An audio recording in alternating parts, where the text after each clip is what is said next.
apology accepted. And they all walked out to the gate together. And that's so much how we want to do this.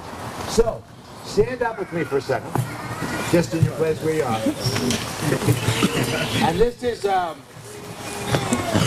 is 5 easy pieces. So, it's a generic way to ground yourself. If you already got a way through your own yoga to ground yourself, then do that. That's fine. But we do it generically. These pieces you'll recognize if you do it yourself, fit anyway. So, piece number 1 is 5 pieces. 1 is the bottom half of your body. That's your base. That's what connects you to the earth. You want your base to be strong. So put your feet a shoulder's length apart or so. It's the same in sports, dance, the same in a lot of different things. Toes forward. If your toes go out on an angle like this, that's your basic tight ass position. So when you see someone standing with their toes out, their butt's shut off, and they can't get the energy past their butt. So put your feet parallel. And flexibility you want at the bottom. You want a base that's flexible, so unlock your knees. Anytime you unlock, tuck your hips a little bit, like you're going to hit the ball. You got to be able to move. You got to have choices. And contact with the ground. So feel the bottom of your feet against the earth and just kind of plant yourself. So when you ground your base, that's your base, knows what to do. That's number 1. Number 2 is the top half of your body. The top half of your body needs to be relaxed because they show you the first night in karate class that a relaxed arm is stronger than a tight arm. A relaxed arm lets more energy through. So you want to relax so that energy flows. And hold a shape. Hold a shape that says, I'm Obi-Wan. That says, I'm confident, I'm kind, I'm strong, I'm wise. You have 14 billion years of wisdom and development in the fabric of yourself. All you got to do is feel it and let it out.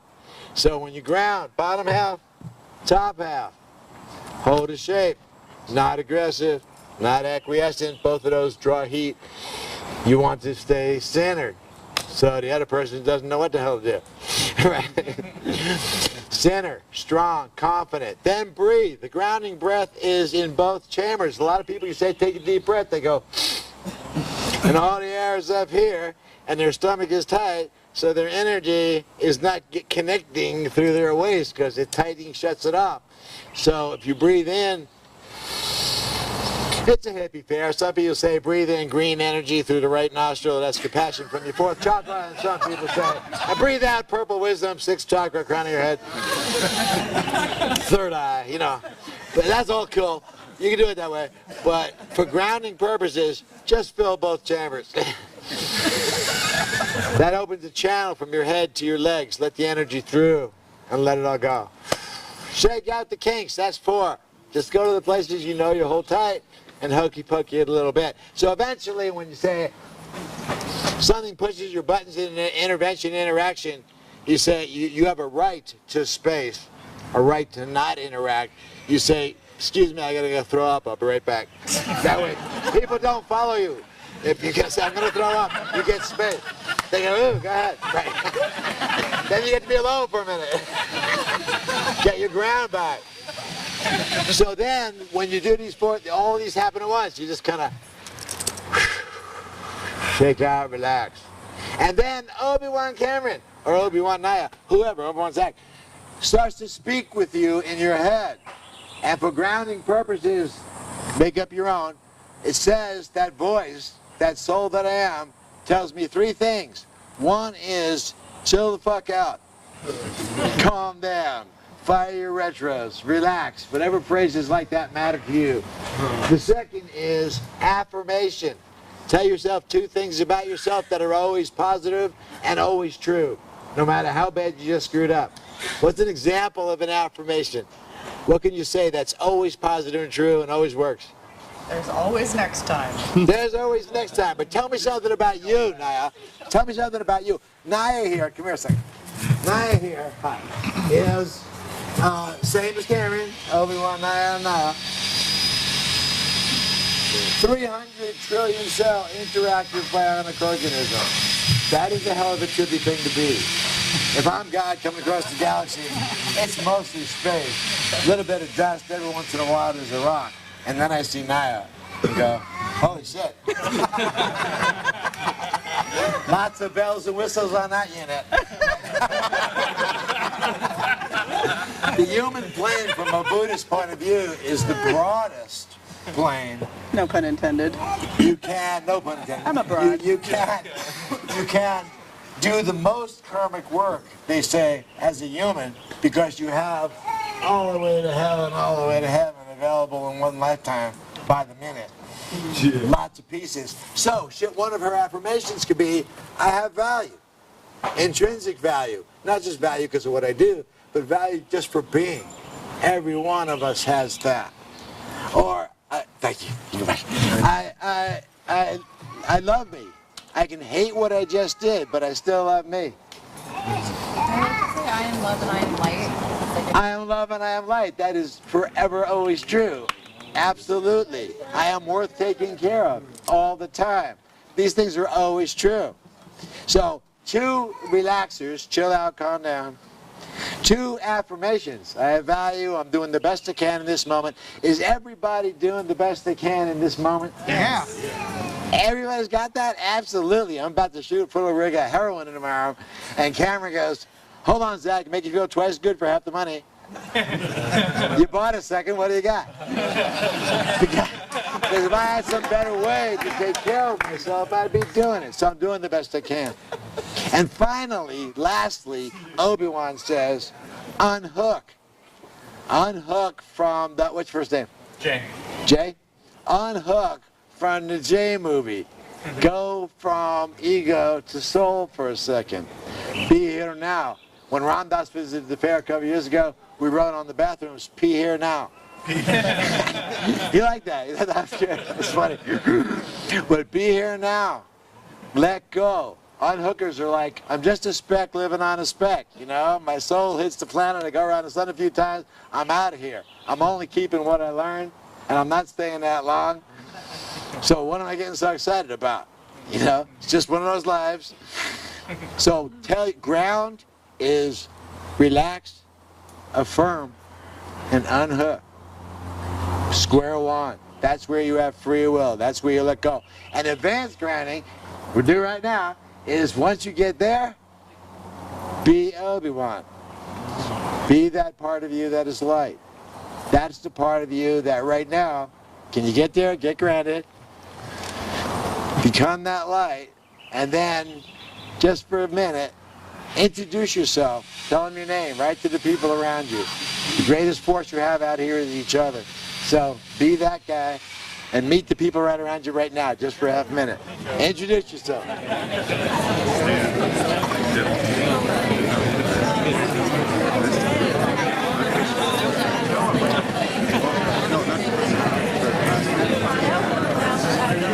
Lots of hugs, that's good.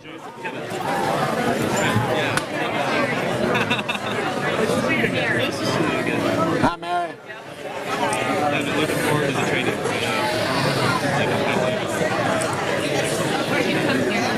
Headspace since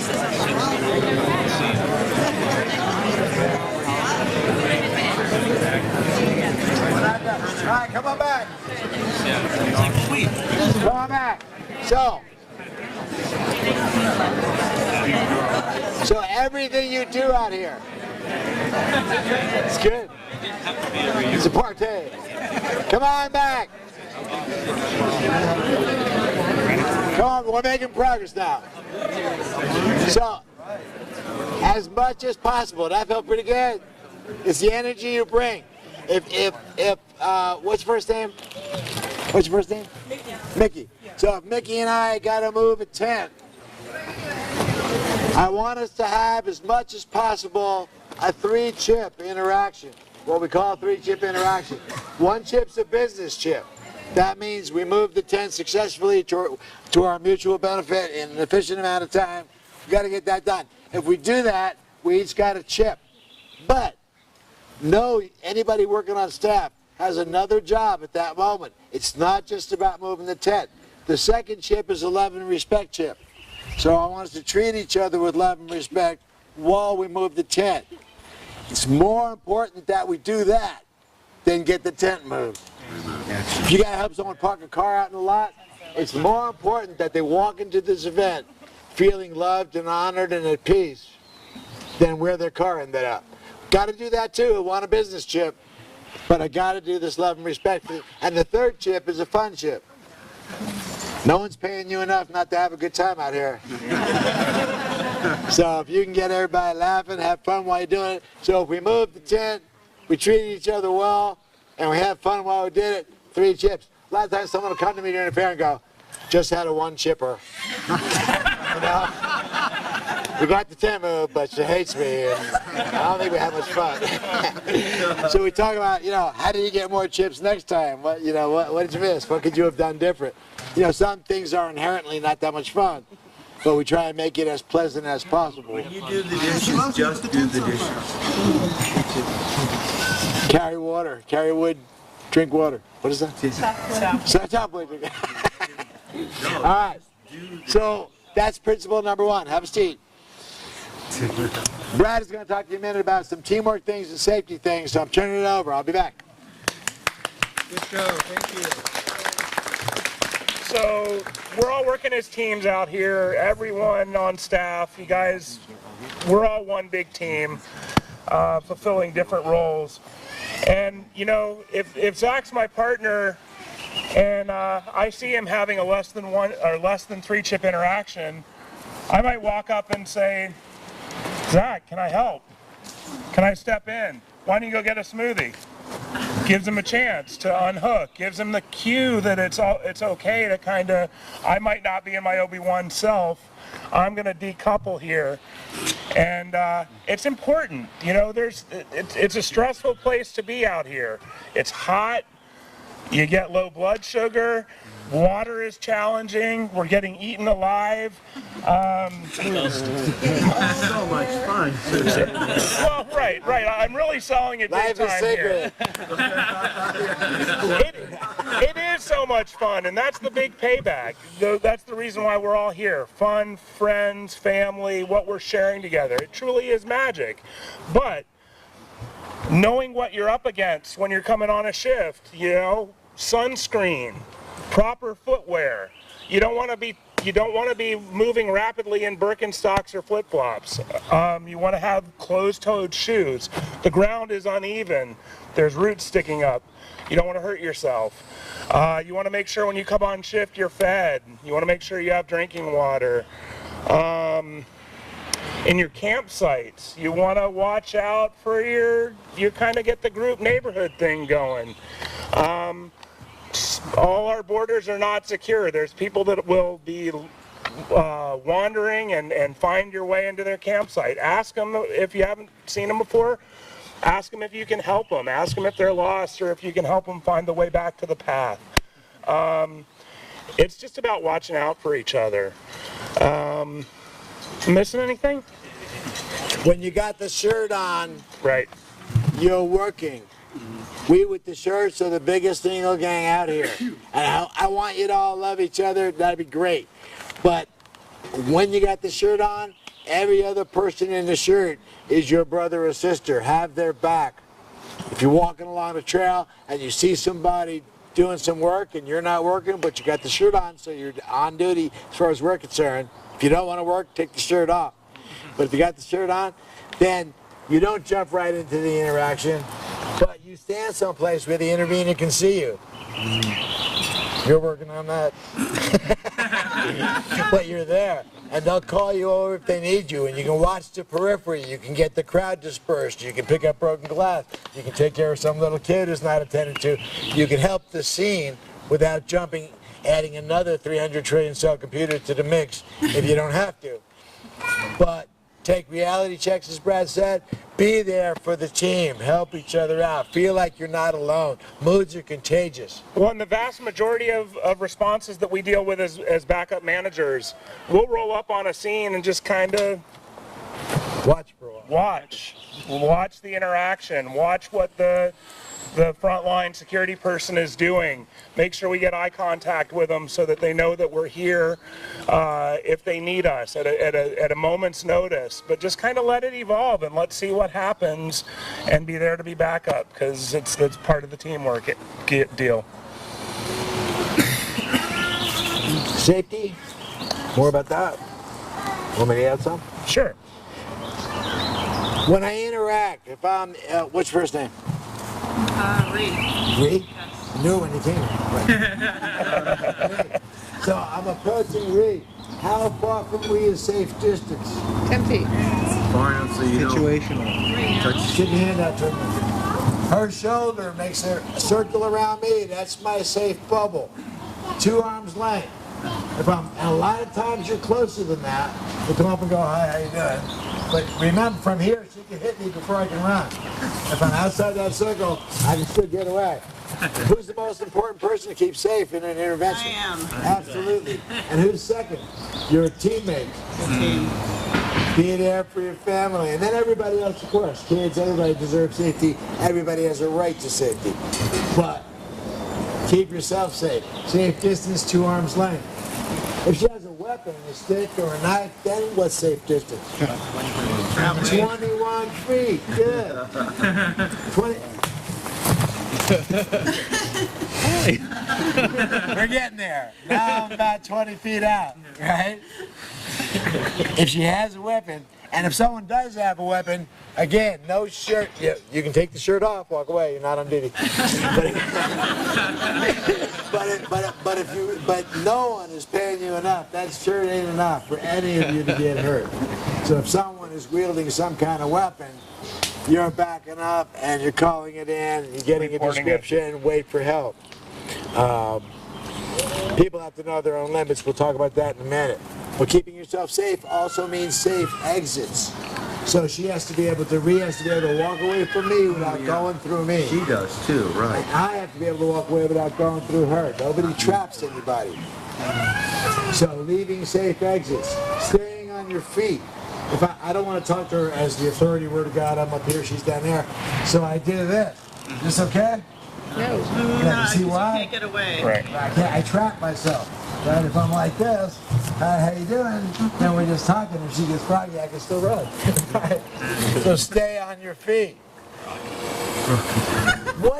What is anger? How would you do? I'm a psychologist. I do anger management out in the world. How would you define anger? Repressed creativity. Helplessness in a situation. Sometimes helplessness. Sometimes you don't have the tools to deal with it. Frustration of some Fear, sort. frustration, annoyance, or like little anger. It's repressed creativity, sir. Lots of some patients, all patients, maybe.